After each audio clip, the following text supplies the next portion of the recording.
Ողջույն սիրելի ակնդիրներ, եթերում 5-շաբթին է, այսօր ես հյուրընկալել եմ քաղտեխնոլոգ Կարեն Քոչարյանին։ Բարև ձեզ, պարոն Քոչարյան, շնորհակալ եմ ծավալն ընդունելու համար։ Ակնկալում եմ հետաքրքիր զրույց մեր նախընտրական երկրի, նախընտրական կյանքի, քաղաքական դաշտի մասին։ Եվ առաջին հարցը, որ ուզում եմ տալ, հետևյալն է, քաղաքական դաշտը եռում է, մտել ենք մի այդ փուլի մեջ, արդեն նախընտրական ճիշտ է, պաշտոնական քարոզությունը կարծես դեռ չի սկսվել,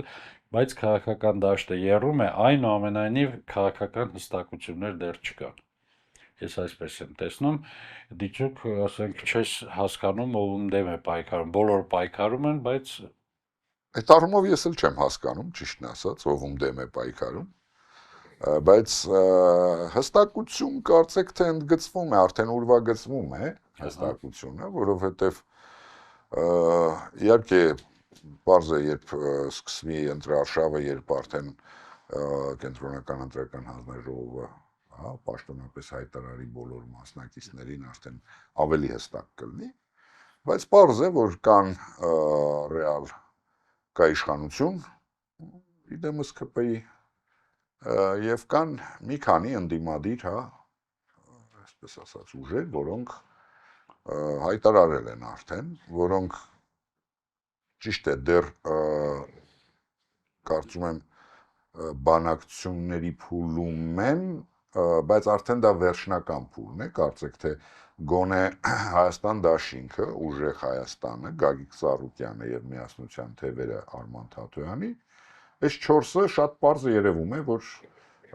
յուրաքանչյուրը իր ճանապարհով գնում են դեպի ընտրություններ։ Բնականաբար կան այլ ուժեր եւս, Հայկ Նեմարության հայտարարել, որ մասնակցելու է, Հանրապետությունն է, Արամ Սարգսյանն է հայտարարել, որ ինքն է իրենց վարչապետի թեկնածուն, նոր ուժեր են, կարծեք թե ի հայտ գալիս, կլինեն, ես կարծում եմ կլինեն, բայց այնուամենայնիվ ես մտածում եմ, որ այս անգամ ոչ թե քանակի առումով միգուցե եւ ոչ պակաս լինի 21 թվականից, բայց փոշիացման առումով բավականին պակաս կլինի, որովհետեւ բոլոր այն ուժերը, որոնք ի վիճակի են գոնե 1-2%-ից ավել տանել, կարծեք թե միացել են արդեն այն 4 ուժերին, որի մասին ես քիչ առաջ ասացի։ Այսինքն են, որ նախապես խոսվում էր այն մասին, որ ընդդիմությունը խոշոր բլոկներով գնալու դեպքում Կարծեք թե ստացվել է։ Կարծես հենց դա է ստացվել։ Կարծես թե ստացվել։ Ահա։ Եվ հիմնականում ստացվել է։ Ահա, դուք առանձնացրեցիք իշխանություն եւ ընդդիմություն, իշխանության հետ ամեն ինչ պարզ է կարծես, վերջին, այսպես ասեմ, չգիտեմ, իր խաղաթղթերն է փորձում բացել, իշխանությունը ցույց տալ կամ, չգիտեմ, հակառակն ապացուցել, մանիպուլացնել շարունակաբար, խոսենք ընդդիմության դաշտի մասին ավելի շատ, ինչ կա այստեղ, արդյոք այդ բլոկները, որ ստեղծվել են, միմյանց իսկապես չեն խանգարում, օրինակ դուք նշեցիք Արման Թաթոյանի Միասնության թևերը, բայց Արման Թաթոյանն իր ելույթում, իր ասուլիսում հստակ հայտարարում է նախագահներ, դուք գնացեք, որ Նիկոլը նույնպես գնա։ Գիտեք, ցանկացած ուժ եւ ցանկացած քաղաքական գործիչ կարծում եմ կարող է արտահայտել իր միտքը, ուժեղ Հայաստանն էլ ոչ այդքան կտրուկ, բայց ամենայն դեպս ասում է, որ իրենք ոչ մեկին ձայն չեն տալու, կարծեք թե իրենք իրենց ավելի ես կարծում եմ հիմնավոր է այն առումով, որ բոլոր հարցումներով կամ թեկուզ ես ինքս էլ որ շրջապատում հարցում ես, հասկանում ես, որ կարծեք թե լիդերը իրենք են ընդդիմադիր, այս 4 բաներից ամենաշատը իրենք են եւ հայտարարում են, որ ոչ թե իրենք պետք է դա ձայն տան ինչ-որ մեկին, այլ ավելի քիչ հավաքածները իրենց պետք է ձայն տան, ինչը եւս ես կարծում եմ նորմալ է, Գագիկ Ծառուկյանը կարծեք թե դեռ մի պահ ակտիվ մտավ առաջարկ Հայաստանին այդ ծրագրով, բայց կարծում եմ այնտեղ էլ են գնում բավականին լուրջ միավորումներ այդ ուժի շուրջ, թեև հայտարարել է, որ դաշինքով չի գնալու, մի կուսակցությունով է գնալու։ Դե Ռոբերտ Քոչարյանի հայտարարածն էլ արդեն շատ պարզ էր, փաստացի ինքը գնում է համարյա նույն Հայաստան դաշինքով, որտեղ այդ, հա, այսպես ասած, սյունեցիների հատվածին փոխարինել է նոր առաջ կուսակցությունը։ Սա է այնտեղ փոփոխությունը կարծեք թե։ Ցանկացածը պետք է իհարկե ասել, որ չի լինի, հա, չեն համընկնի էլեկտորատները այդ ուժերի ընդդիմադիր կամ թեկուզ այլ ընդդիմադիր ուժերի, սխալ կլինի, որովհետև անհնար է այդպես լինի։ Բայց կարծում եմ, որ այնուամենայնիվ ցանկացած ուժ պետք է գտնի իր, հա, այսպես ասած, ուժեղ տեղը եւ ավելի շատ հենց այդ ուղղությամբ փորձի տանել իր քարոզարշավը։ Իսկ ինչպես ասենք հասկանալ, դուք արդեն 1-2-ը նշեցիք, մեր ամենախոշոր կուսակցությունն այս մեկի Հայաստանի Հանրապետական կուսակցության դիրքորոշումը։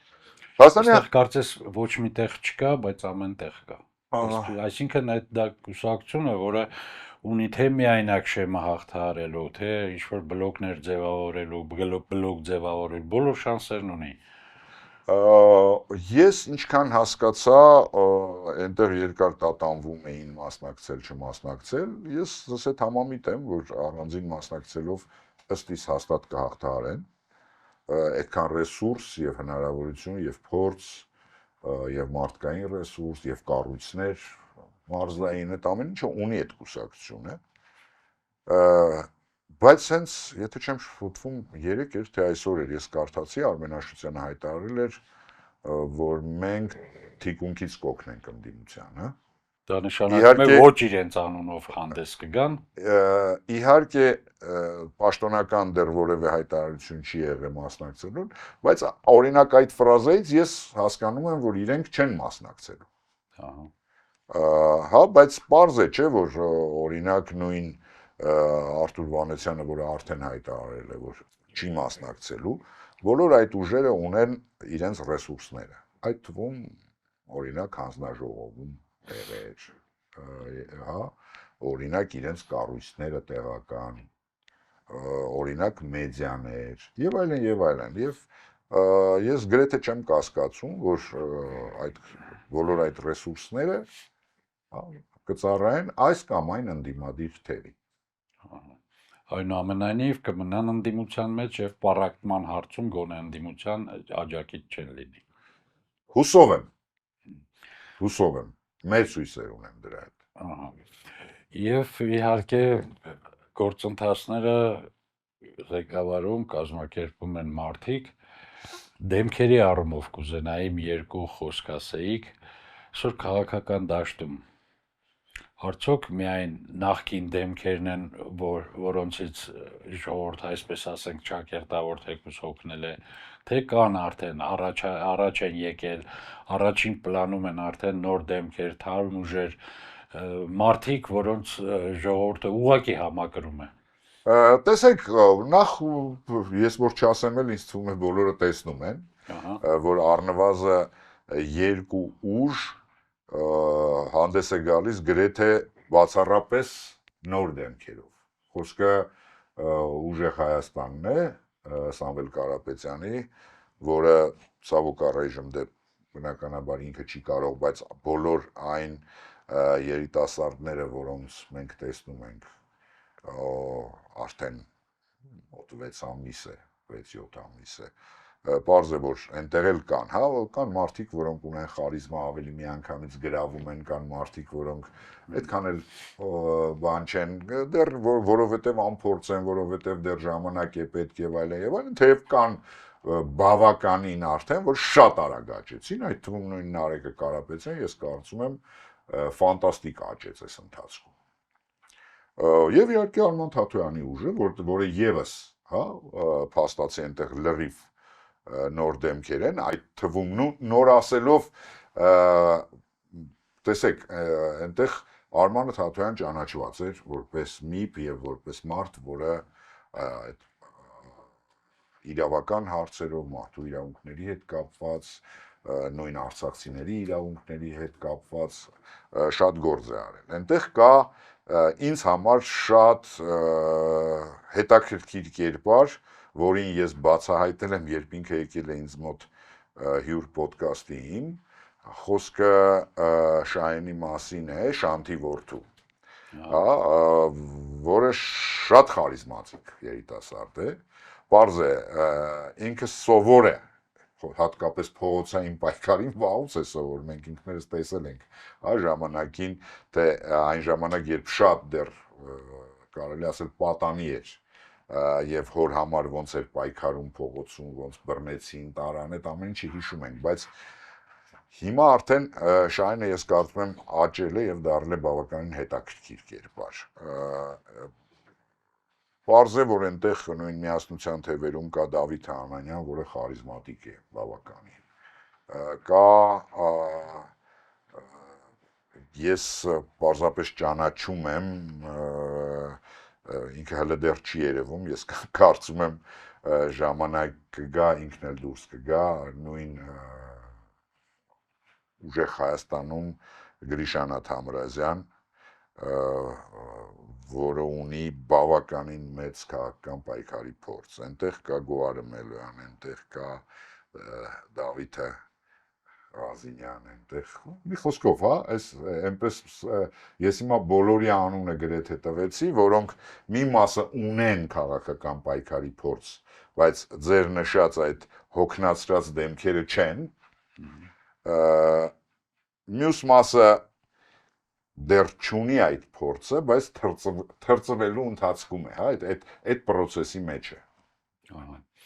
Եվ այդ թարմ դեմքերը ինչ կարող են տալ Նիկոլ Փաշինյանի իշխանությունից հեռացնելու պայքարին։ Իդեպ ի վերջո Նիկոլ Փաշինյանը ունի այդ առումով մի քիչ ֆորա, նախկին այսպես ասենք։ Մի քիչ չէ, շատ ֆորա ունի, այնուամենայնիվ վերջին 8 տարին, հա, իհարկե 8 տարի։ Ինքը մսխել է այդ ամեն ինչ։ Գիտեք ոնց է, ինքը շատ բան է մսխել։ Կներես, այսպես ուզում եմ հարց տալ, այսպես եմ ուզում հարց տալ, ինքը ինչ է աճեցրել իշխանության իր 8 տարիներին իր թիմում։ Ինքը աճեցրել է իր բավականին ագրեսիվ հիմնականում հատված, որը սովոր է, հա, այդպես է ստացվել, կամ խոսել վիրավորանքներով, կամ շանտաժով, թքել մարդկանց վրա, բայց միայն այն դեպքում, եթե այդ մարդկանց ձեռները կապում են իրենց թիկնապահները, քացով խփել, եթե իրենց կողքը ոստիկաններ են, բղավել կամ բավականին լուրջ մեդիա ռեսուրսով եւ ֆեյքերով վերջին հայհոյանքները այս կամ այն մարդու հասցեին Փաշինյանը նպաստում է, որ հենց այդ թևը զարգանա իր հայտարարություններով դիցուք արցախցիների մասին վերջին օրերի նրա բարձրաձայնումները փախել եք, թռել եք կամ չգիտեմ, ճողոպրել եք, այսպիսի բառերով։ Դե գիտեք, այդ ամեն ինչը նոր չի։ Դա էլ է, չէ, հնուց եկած։ Նույնը Դե իր վարած պարտվական քաղաքականությունը ինքը դնում է մի կողմ, մեղադրում է այստեղ ժողովրդին։ Դե այդ էլ նորություն չի, հա։ Ինքը պատասխանատու է, բայց ինքը մեղավոր չի ամեն հարցում։ Դե պատասխանատու էլ չեմ։ Չէ, պատասխանատուն ինձ թվում է, այդպես բան չի ասել դեռ, որ պատասխանատու չի։ Այդ հետո կասի։ Ես կարծում եմ, բայց բնական է ոչ մի բանի համար իշխանությունը մեղավոր չէ։ Ամեն ինչի համար մեղավոր են, չգիտեմ, ցանկացած մարդ, մեղավոր են նախկինները, մեղավոր են ադրբեջանցիները, մեղավոր են ռուսները, մեղավոր են ամերիկացիները, իրանցիները, բոլորը, մեծերը, փոքրերը, երեխաները, կանայք, բոլոր արցախցիները, բացի ԿՊ-ից բոլորը մեղավոր են։ Այստեղ այս ոչն է, որը կարծում եմ բացի իր արդեն բավականին պակասած ընտրազանգվածից մնացած բոլորին հոգնեցրել է։ Ընդ որում կապ չունի, հա, դա արմատական ընդդիմադիր են, մարդիկ են, որոնք ընդհանրապես քաղաքականությունով չեն հետաքրքրվում, բայց այդ ես վերջին շրջանում հատկապես դա երևում է տաքսիստներից, ես վերջին 3-4 տարին ավտո չեմ հանում եւ ավելի շատ տաքսից եմ օգտվում, ոտքով էլ եմ քայլում բնականաբար, բայց եթե շտապում եմ ինչ-որ միտեղ, տաքսի հաճախ եմ նստում, եւ տաքսիստների այդ ռեակցիայից ես արդեն հասկանում եմ, որ բոլորի մոտ այդ համբերության բաժակը լցվել է, որովհետեւ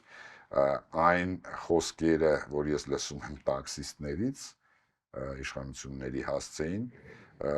մի մասը իհարկե շատ զվարճալի է, մի մասը հետաքրքիր է, բայց համենայն դեպս լավ կլինի, որ Դերվիշի նման Նիկոլ Փաշինյանը մի հատ դուրս գա քաղաք կամ մարդ ուղարկի եւ փորձի հասկանալ, թե ինչեր են խոսում իր մասին, հա, թակավորական ժողովուրդը, որով գիտեք, որովհետեւ մարդը փորձում է երբ որևէ արգումենտ էլ չի մնում, իսկ այդ միշտ է եղել, հա, երբ մարդը չունի արգումենտ, մարդը չունի փաստեր, ինքը սկսում է բղավել, գոռալ, ճղճղալ։ Նիկոլ Փաշինյանի մոտ բացառությամբ այն 1 ամիսը խոսքը գնում է մարտի 31-ից մինչև մայիսի 8-ը ընկած ժամանակահատվածը, երբ ինքը վերցրեց իշխանությունը։ Թե մինչ այդ, թե դրանից հետո, այդ ճվճվալու, գոռալու, հա, նորից եմ կրկնում, այդ ոճը երբեք չի բացակայել։ Այդ մարդը երբեք չի ունեցել արգումենտներ։ Այդ մարդը երբեք նախ սկսենք նրանից, որ այդ մարդը էլեմենտար, ասենք ընդդիմադիր է եղել, թե իշխանություն կապ չունի բոլոր ժամանակներում։ Բոլոր ժամանակներում այդ այնպես չի, որ մենք բոլորս էլ հիշում ենք, հա, այդ ճվճվոցը ազգային ժողովի անկյունից, երբ ինքը ընդդիմադիր պատգամավոր էր, նույն ազգային ժողովի անկյունից, երբ ինքը արդեն վարչապետ էր, այնտեղ ոճը չի փոխվել, հա։ Օրինակ, տեսեք, նույն, եթե մենք խոսում էինք խարիզմատիկ կերպարներից, նույն Հայաստան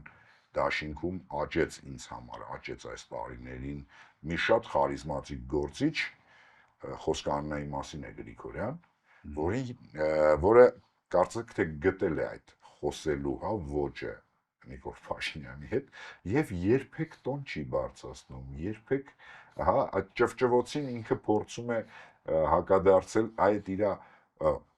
անսահման հանգստությամբ, ինչը ավելի է հունից հանում։ Այսինքն կա ազդողուժ անպայման ճարվում է նաև հակազդողուժը դրան եւ դա օրենք է Գիտեք, ֆիզիկայի օրենք է, ընդ որում դա Նյուտոնի 3-րդ օրենքն է։ Ես հասկանում եմ, որ մարդիկ էլեմենտար բաներ չեն անցել, բայց այն որ F-ը հավասար է մինուս F-ի, այդ երևի թե ցանկացած ֆիզիկա անցած աշակերտ 8-րդ դասարանից գիտի։ Պարոն Քոչարյան, շատ եք խոսում, որ ընտրությունները որակով կտարբերվեն նախորդ ընտրություններից եւ իշխանությանը չի հաջողվի մեծամասնություն գրավել։ Եթե մեր հանրության միստվար հատված, որոնք սովորաբար ասում են անտարբերներ, կարողանանք այս անգամ բերել ընտրատեղամաս եւ նրանք քվեարկեն, ով է աշխատում այդ ուղղությամբ, ինչ են անում։ Քաղաքական ուժերը պետք է, իհարկե մեդիան էլ պետք է աշխատի, հասարակական գործիչներն էլ պետք է աշխատեն, հա, բայց բնականաբար առաջին հերթին դա քաղաքական ուժերը, որոնք իրենք մասնակցում են այս ընտրություններին, բնականաբար առաջին հերթին իրենց իսկ համար պետք է շահագրգռված լինեն հնարավորինս շատ կողմնակից հասցնել ընտրատեղամաս։ Դա է այս իրավիճակից դուրս գալու ես կարծում եմ հիմնական դեղատոմսը։ Այո, պետք է հնարավորինս շատ մարդ գնա ընտրության։ հասկանալով, որ սա ոչ թե ինչ որ մեկի, ես ինքս տեսեք, ես միշտ ասում եմ, հա, ես ինքս երբեք որևէ քաղաքական ուժի չեմ հարել, որևէ կուսակցության անդամ չեմ եղել, իդեպ ասեմ, որ եղել են կան եւ դեռ կլինեն առաջարկներ, միշտ մերժել եմ, միշտ, որովհետեւ ես գտնում եմ, որ դա իմ գործը չէ, բայց ես միշտ եղել եմ ակտիվ քաղաքացի եմ եղել, հիմա, որովհետեւ ես հասկանում եմ, որ այդ իշխանությունը ով էլ որ գա, որը ոչ նորից եմ կրկնում, երբեք չեմ ունեցել, չունեմ եւ չեմ ունենալու իշխանություն ինքս, հա, բայց հասկանալի է, որ ես ապրելու եմ այն երկրում, որտեղ հարցեր է լուծելու, օրենքներ է գրելու, ինչ որ բաներ է կառուցելու, ինչ որ անվտանգության հարց է լուծելու, տնտեսություն է զարգացնելու, այն ուժը, ում մենք ձայն ենք տալի կամ չենք տալիս, բայց այնուամենայնիվ դա մեզանից է կախված, այդ հիմար թեզերը, որ մեզանից ոչինչ կախված չէ, ինձ թվում էր ինչ որ պայի կոտրվել էր, մեզանից ցանկացածի քվեից ամեն ինչ կախված է հենց դրանից, եւ ես կոչ եմ անում մեր երեխաներին, երեխաներին նկատի ունեմ երիտասարդներին, չափահասներին, 18 տարեկանը ինձ համար երեխա է, մեր երիտասարդներին, մեր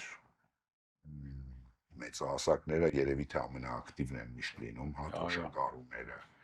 մեր բիզնեսմեններին, մեր կանանց, մեր տղամարդկանց, մեր բժիշկներին, ինժեներներին, բանվորներին, ուսուցիչներին, բոլորին գնալ ընտրության։ Սա է լինելու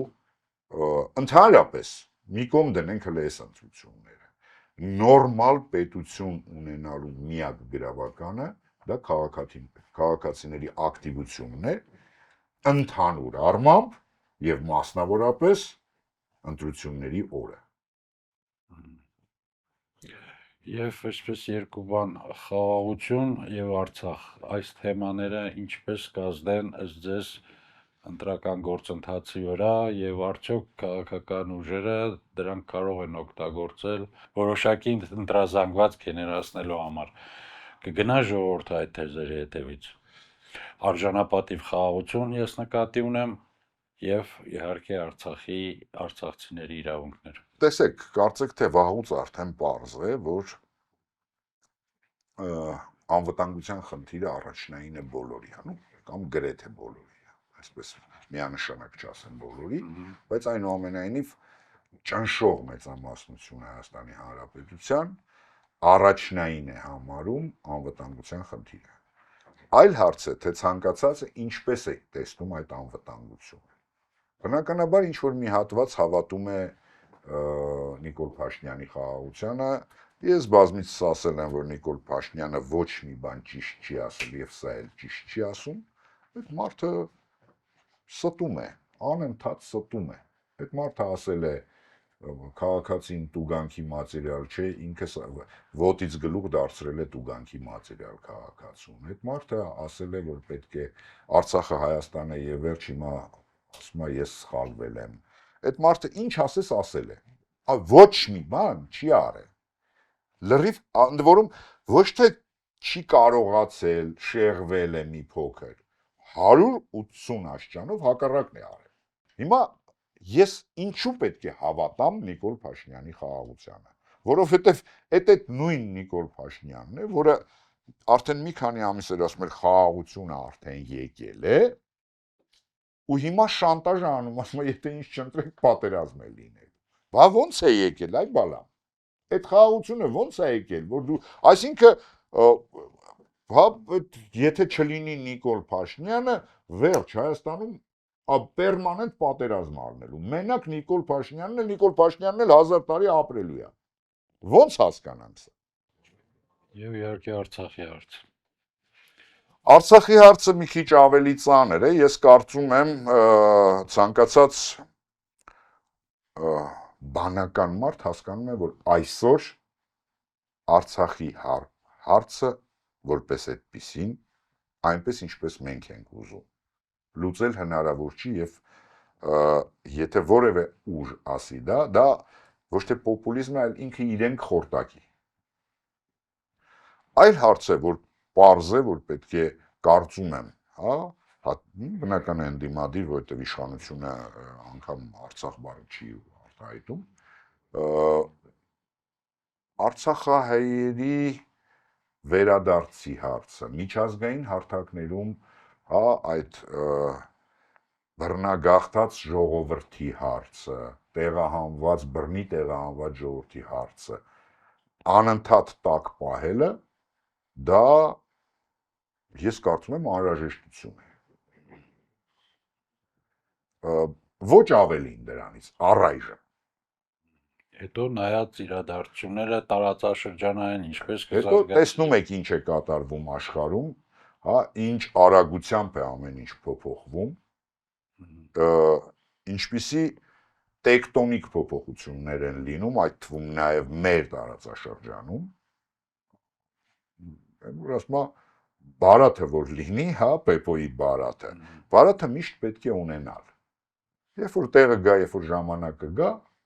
այդ բարաթը կաշխատի։